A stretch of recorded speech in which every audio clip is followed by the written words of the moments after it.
Welcome to the office, where our door is always open. Thank you so much for joining me. Just recently, we celebrated International Women's Day, and I had the privilege of attending a lunch which was hosted by the Public Service Toastmasters Club. And at that lunch, I met two ladies who I just had to invite to the office so that we could have a conversation around women in leadership. And that came about from, their contributions on the topic, and I felt that it would have been a really good conversation to have as it relates to women in leadership, just to broaden, the thinking of our ladies and also our gentlemen. So I am joined by two Charleses, but they were very adamant to tell me that they are not related. We'll see that. We'll figure that out sometime later. Miss Justine Charles and Miss Michelle Charles. Welcome, ladies. Thank you very much, Gordy. It's a pleasure to be here. All Thank right. you for having us. Yes, thank you for accepting the short notice invitation. But I had to have you guys on because I felt like this lunch was a really good thing to have. I mean, Justine, you gave the feature address and you did an amazing job, I must say. Thank you. So I'm hoping that we can talk a little bit about some of the points that you raised in your address, and we'll see where the conversation leads. Okay. All right. So before we start off, can we just share a little bit about yourselves with our viewers so they can understand a little bit about your background and how you are placed to be part of this discussion. Thank you, Miss Gorety Paul, Yes. for having me this evening. I am from the most beautiful part of St. Lucia. Guess where? My town. Soufriere. Right. I grew up in Soufriere. I did most of my schooling in Soufriere. But after I attended secondary school, I came from very humble beginnings. I didn't have the support to do anything else after I left high school. So I was really on my own. I lost my parents at a very early age. So basically, I fended for myself. Right. I'm from a very large family of, I can't even remember, 12. Okay. And we were very supportive of each other, but we didn't have the resources. So we basically fended for ourselves. And my breakthrough came when I started a job at Chasney Hotel, and I got a scholarships to study hotel and hotel and tourism management. And from there, I think I was setting the pace for where I wanted to go in life. I returned to St. Lucia, and my stint in the hotel industry was short-lived. I went into teaching. God knows why. Then I started teaching. I was always that person. I get bored very quickly. I'm always upbeat, and I always want to see what the next exciting thing is. So I decided to go into an administrative secretarial role at Sir Arthur. From there, I took all the opportunities that were afforded to me at the time. I did secretarial studies. I went into a UE program.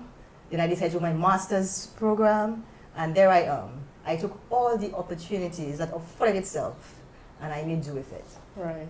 Currently, I am employed with the Ministry of Equity, and I think I'm looking forward to better things. All right. Yes. Okay, great. Michelle? And me, though Justine said she's from the most beautiful community on the island. I saw the reaction. Yes, to that. that's debatable because I'm from Niku. And I mean, we run the East Coast where the sun rises. And so I guess before it actually gets to you, we already enjoy the beautiful fresh breeze and sunrise. So I'm Michelle and I'm from Niku. I'm a past pupil of the St. Joseph's Convent. And my career started first as a 2-year stint in teaching because I come from a background of teachers. But then my real career path at the time, what I was really interested in was meteorology.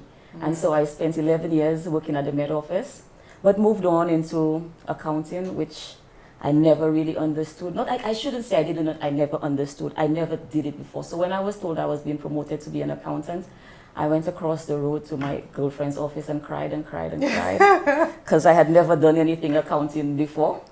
But I figured since I was going to be an accountant, I could just as well be the best accountant that I could be. Right. And I functioned as a number of years as an accountant within the Ministry of Infrastructure, moved on to become the financial analyst, and from there became the Deputy Permanent Secretary within the Ministry of Education.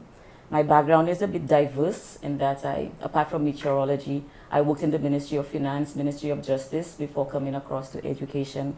And I have passions in a number of areas, such as business process re-engineering and strategic planning. So these are some of my fortes. Nice. And I love reading. That's what I do in my downtime. I rather read. Diverse for real. Well, we have a few similarities, both of you. Convent girls. Yes. Soufre girls. Well, we want to pedestal by ourselves. Jamie cool. All right. Okay, well, we do need to take a break. And when we come back, we're going to start talking about, women in leadership and our experiences, going up the corporate ladder. I'm sure each of us has different experiences that we can share. So to our viewers, don't go anywhere. Stay with us. We'll be right back.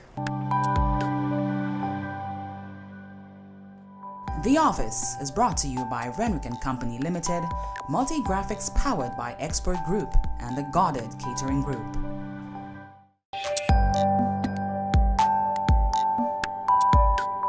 Welcome back. I'm joined by Miss Justine Charles, who is a local government officer in the Ministry of Equity, and Miss Michelle Charles, who is the Deputy Permanent Secretary in the Ministry of Education. All right, so we're about to get into the root of the conversation now. Leadership, women in leadership. What has it been like for you going up the corporate ladder? Because you've had the opportunity to go, from one role to the next and really move up. What has that been like, generally?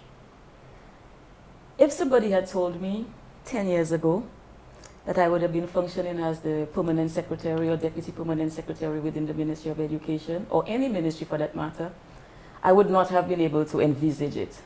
Because at that time, I didn't understand where I was heading in terms of career and planning for career development and stuff like that. So I found myself moving into positions. First, what I really wanted to do, as I indicated, was to become a Met officer and fly into the eyes of hurricanes. But then when I found myself being promoted into accounting and realizing that I did not like failure and I'm very results oriented. So as I moved through the various career paths that I found myself on, I attempted to develop all of the necessary skills and I started understanding myself better. So I knew for a fact, I understood that I am very results oriented. And to be results oriented, you have to understand all of the other little things that get it done.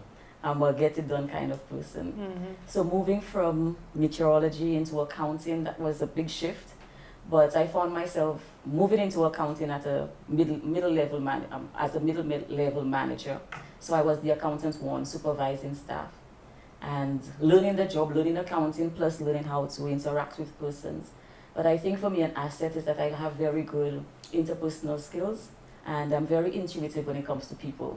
And so I deal with people based on how we interact, that vibe that I get from them. So, and you understand that I'm very observant. So I see how people operate. I understand their strengths. I note their weaknesses, and I'm always one for developing persons. I've had a few people along my career path who've encouraged me and moved me along. First and foremost, my mom. I give all credit to everything that I am to her. But there are other leaders who I've worked with. I can remember Miss Benita James as an accountant who always encouraged me, even when I was supposed to have been promoted and I said, I don't want to be promoted because I really don't want to be an accountant. And she says, girl, go for it, you can do it. And, started building my confidence that way. Yeah, well, clearly they saw something in you Apparently in the accounting area because they would not have promoted you to the role if they didn't. Yes, and I'm very happy that I actually did it after a while, and I found myself to be able to understand and to manage and maneuver within that accounting circle. I have found that it has stood me very well, because in the position that I sit, I don't think you have too many permanent secretaries or deputy permanent secretaries who really understand government financing and the backgrounds with all of the little nitty-gritty things. So now you could understand the journey at a purpose. I have accepted that, definitely. Yeah. What about you, Justine? What has it been like? As Michelle said, I never knew what I wanted to become growing up because that was not something that I had a choice, whether I should be groomed to become a teacher or a lawyer or whatever. I just went with the flow. And I always felt I could be somebody. I could make myself somebody. And that is why I took the opportunity to study. I always believed that my way out of poverty was through education and training. And that is why when I had the opportunity to study, and especially when I did sociology, it just opened a whole new world for me. Right. And I was so ready to do a lot more things with myself. So I came back and I decided that I wanted to probably just go into teaching a little bit, and that helped me with my self-confidence. When I got to Toastmasters, I knew I had something in me, but it really helped me with my self-confidence and building that assurance that there was something that I had to become. Right. And I believe as a woman, we need to just lighten up a bit and let's just go with the flow. Because I believe that a leader can function at any level. You don't have to be at a high level for you to function as a leader. Because I believe leadership is authentic, it has to be authentic. You have to be able to influence people and to create value. Yeah. And if we can merge these three concepts, being authentic, being influential, and creating value for your team, then you can be a leader. So I have always been seen as somebody who's very serious, probably too serious sometimes. Because when you say I'm on my business, I'm on my business. And whatever I have put my mind to do, I want to do it well and be successful. And sometimes I have found myself on the other side because people always feel that, what happened to this girl? You know, why she feel it should be done that way and not that way? You know, so, but I believe that if you're doing it, you have to do it well. Yeah. But I'm happy that you raised that because I have a question about that. I want to know your opinion on something, but we will come back to it after the break. Okay, so don't go anywhere. We'll be right back.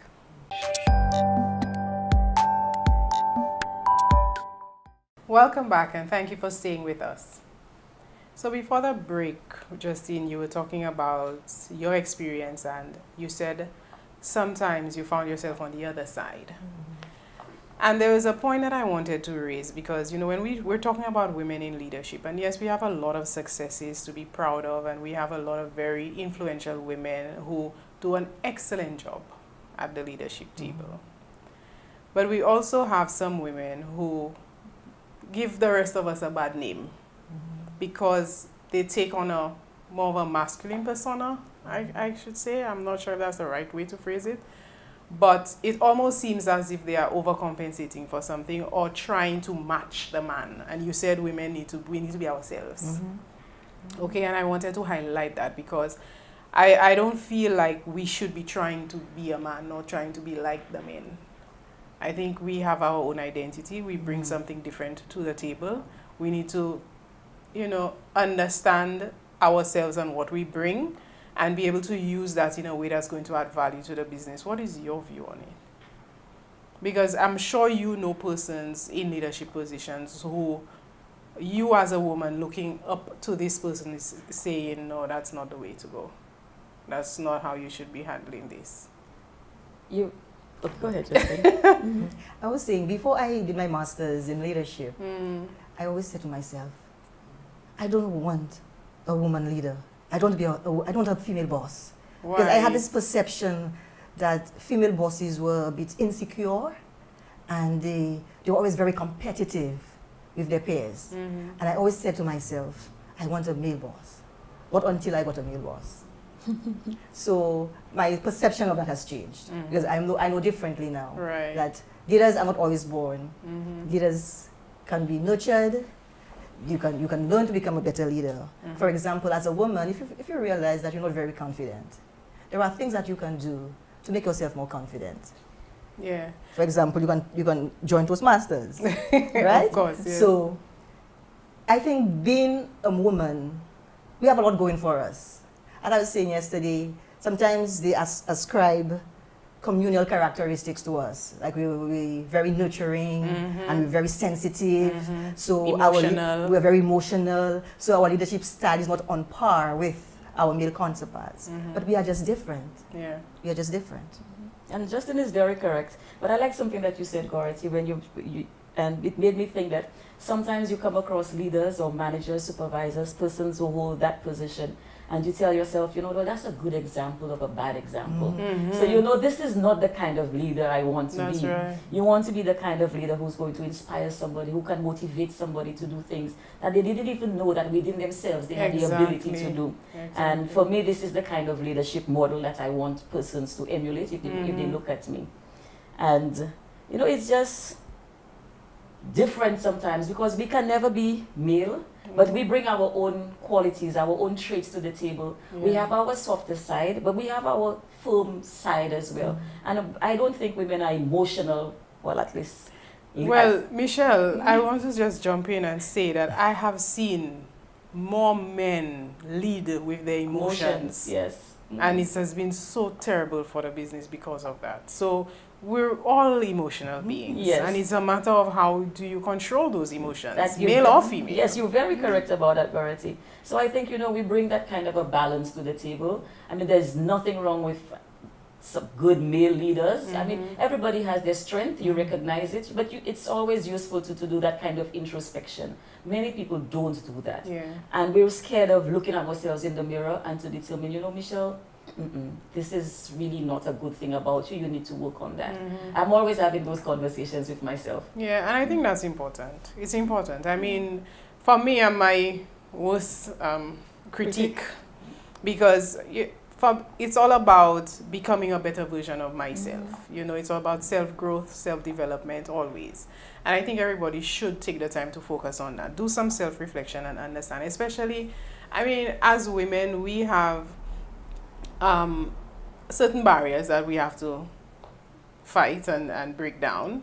I personally have not experienced a lot of it. I mean, when the whole conversation around women's rights and equality and all of that started to really get loud, I couldn't relate because I couldn't. It's not something that you experienced. No, and I couldn't understand what all the fuss was about because for me, I moved up the corporate ladder among the men. I never, ever for once felt different. I was never treated differently. I never felt like any decision was made that was in any way linked to my gender. And so because of that, I could not relate. But having spoken to, different women and doing some reading and now being more exposed to the realities out there, I am not going to deny that, there are barriers that exist. There are biases. And there are some of the biases I want to touch on because we don't even realize they are biases. We don't even realize that. And simple things, I took a note of a few that I wanted to just highlight. Well, you said it earlier, Justine, you said there's a perception that women are the nurturers and so we are not leaders, so there's that bias that we have to face. They say women are too emotional, but like I said earlier, I've seen men who are more emotional than the women. Unequal pay still exists, so there are women who are offered lower salaries right here. We don't have to go too far to get that. But one of them that is very common is the way we interview. When we are conducting an interview and it's a woman that is being interviewed, we tend to ask, do you have any children? Yes. And the family question comes up, to understand how committed, is she in terms of family. We don't ask the men that. It's true. And then you find too, like now men are more demanding those kinds of considerations because then they want paternity leave and those kinds of times to spend with family and all Yeah, of those I mean now the tables are turning inside. Yes. And not only that, but we have a lot more single male parents, so the tables are turning slightly. Positional bias exists. For example, there is this perception that it's a woman who has to be a receptionist or a secretary, and a man has to be the head of security, as an example. Why is it that a woman cannot be head of security, and why is it that a guy cannot be a receptionist or secretary? And you're correct about that, because I remember some time ago having a discussion with a previous permanent secretary, and she said when she was interviewing people for a driving position within her ministry, and a woman came to the interview. And instantly, you know, she was thinking, oh, I don't want a woman to drive me, whatever. But then she sat and thought about it. She said, but you're a woman driver yourself. So what makes you think that another woman would be a competent driver? Exactly. So you know, those exist. But I can tell you too that within my ministry, because we're also the ministry responsible for gender relations, we are beginning to place greater emphasis on gender mainstreaming and promoting gender equity. And part of our mandate really is to go out within the public service in the first instance, and then of course have it cascaded into other spheres of society, where we try to encourage persons to consider the gender balance within occupations, on the job, you know, what you do, person that you employ. Like you said, a receptionist does not necessarily have to be female. You could have a very competent guy functioning as a receptionist within your ministry or a secretary. Let's continue that point after the break. We do have to take another break now, so don't go anywhere. We'll be right back.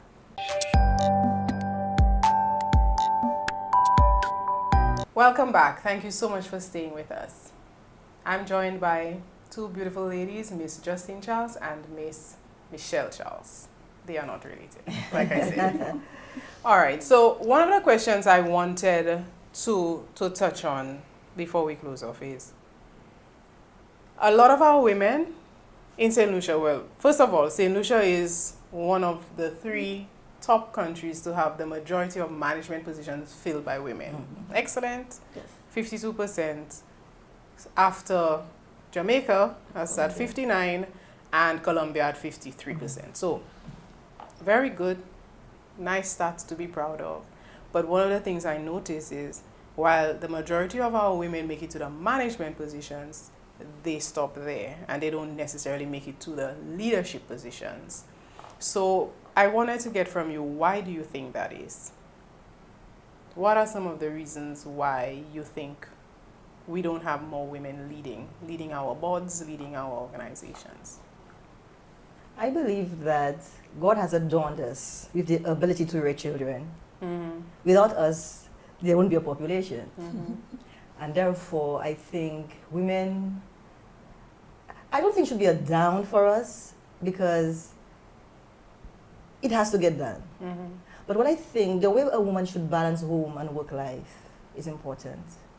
Because with all what is happening around us, you need a lot to do with negotiation with your partner, with your husband. How do you redefine the rules of parenting? Because there are some men who still believe that a woman should come home after work. You've worked 8 hours just like me, but you expect me to come home and cook the food, to have dinner ready, to leave the children, put them to bed and all of that. But in our society now, you find that these roles are changing. There are some men who are more understanding. They know they need to give that kind of level of support to their wives or their partner. And you find, I've seen women who have so much good support because the man understands the stress that comes with an 8-hour day job. But on the other hand, there are some men who are still old-fashioned, I must say, in the majority, thinking. Unfortunately. Yes, in the thinking that you have the gender rules, that a woman should be doing this and a man should be doing that. To be fair, there are women who still have the view of the gender rules too, that a man should be doing this and a man should be doing that. So I guess everything is about balance. Both the women and the men need to change their mindsets. Negotiate the rules and how we can make things better for both partners. Because it's becoming very difficult. I was just listening to this lady on TV, like Miss Louise Fitz. Oh, Tekla Louise Fitz. Oh, yes. She said I was like, oh my God, I could not have done that. She 4 children, raising 4 children, a single mother, and she was still able to proceed and go ahead with her self-development. Yes, absolutely. Up to a master's level, and I was so impressed. Well, she's not a doctorate level. Exactly. So women do. I think you're determined, you can get very far. And I just wanted to add to that. You spoke about women getting to the management level and not leadership. And part of it hinges on the work-life balance, but also the mindset, because of the commitments that women seem to have or they place on themselves or the expectations of them. So it requires a further development of self to get you to move past that stage to move on to the other. I want to go a little deeper in there, but we are out of time. So I think we need to continue this conversation in our next episode. So we are going to continue the conversation, viewers, and you will hear the rest of it in our next episode. Thank you so much for joining us. And until next time, be sure to follow us on social media as usual at HRWise Inc. We're on Facebook, Instagram, and Twitter. And feel free to share your comments and suggestions. If there's any topic you'd like us to cover, please feel free to send us an email at info@hrwiseinc.com, and we'll be happy to accommodate. So until next time, take care.